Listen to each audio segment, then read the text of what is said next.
Hey everyone, welcome to this week's 601 check-in. And right as I am starting to talk to you, I think it's raining on me.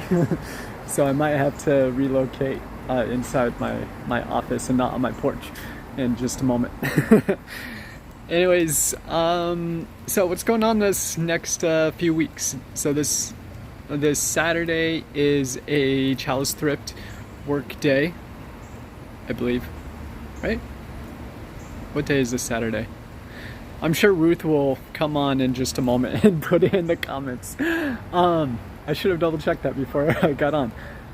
Other than that, though, on the 7th of August, there is a Disciples of Christ. It's a virtual gathering, and so if you're interested in that is going out in the newsletter for this week, and also just reach out and we can get that information to you. It's going to be virtual, and so it's just a matter of registering and showing up on time, I guess.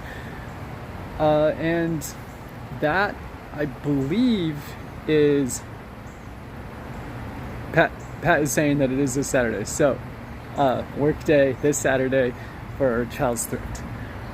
Other than that, I think that is all of the announcements that I have. I'm trying to think if there's anything else.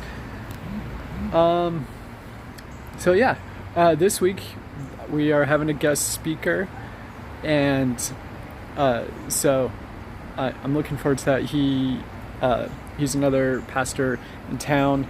His first name is David, and I'm blanking on his last name.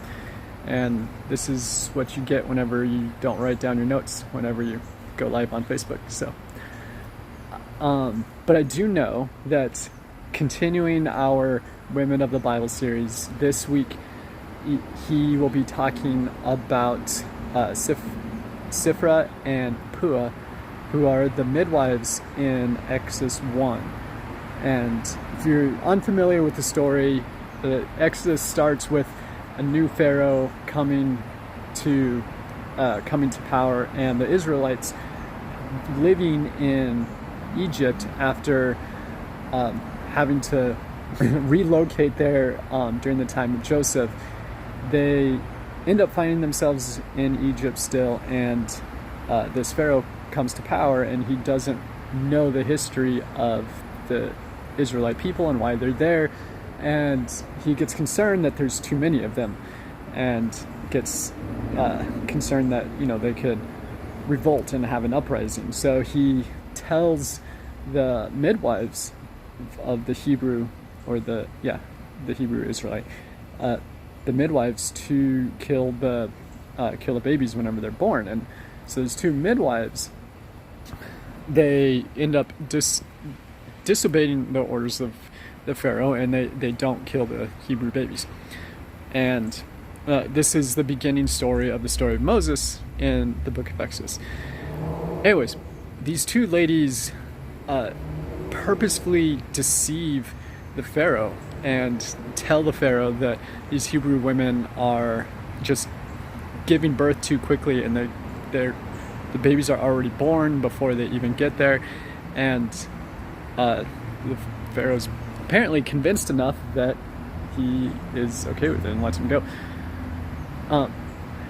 And so this is the story that David's going to be preaching on this Sunday. So I'm looking forward to that. And since it's been my tradition this summer to kind of give my takes on the characters before Sunday, I'm gonna do that again.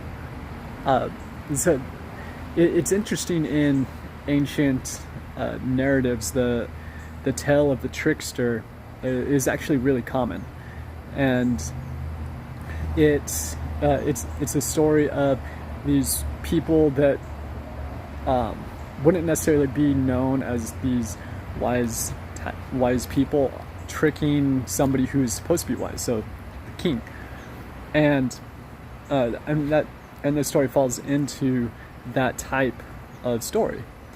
But also, this story is kind of the background for the Israelites as they're starting their new nation, and kind of understanding the type of nation that they're supposed to be, because this story is written down at a later time and carried on through the nation of Israel as they are developing. And so the story is really highlighting and centering on the fact that the midwives had more respect for God than for the Pharaoh.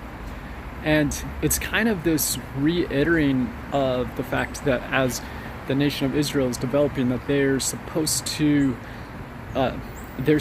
have their allegiance to God over whatever human authority there might be at the time. And so that's what this is. This is kind of like this parable story that would be used for the Israelites as they are forming their nation and trying to figure out what it means to be a nation. I am getting bitten by mosquitoes. So yeah, that's kind of my early takes on that, is just looking at it like, why it's there. And so that's really kind of it. I look forward to hearing David's take and expanding more on it on Sunday.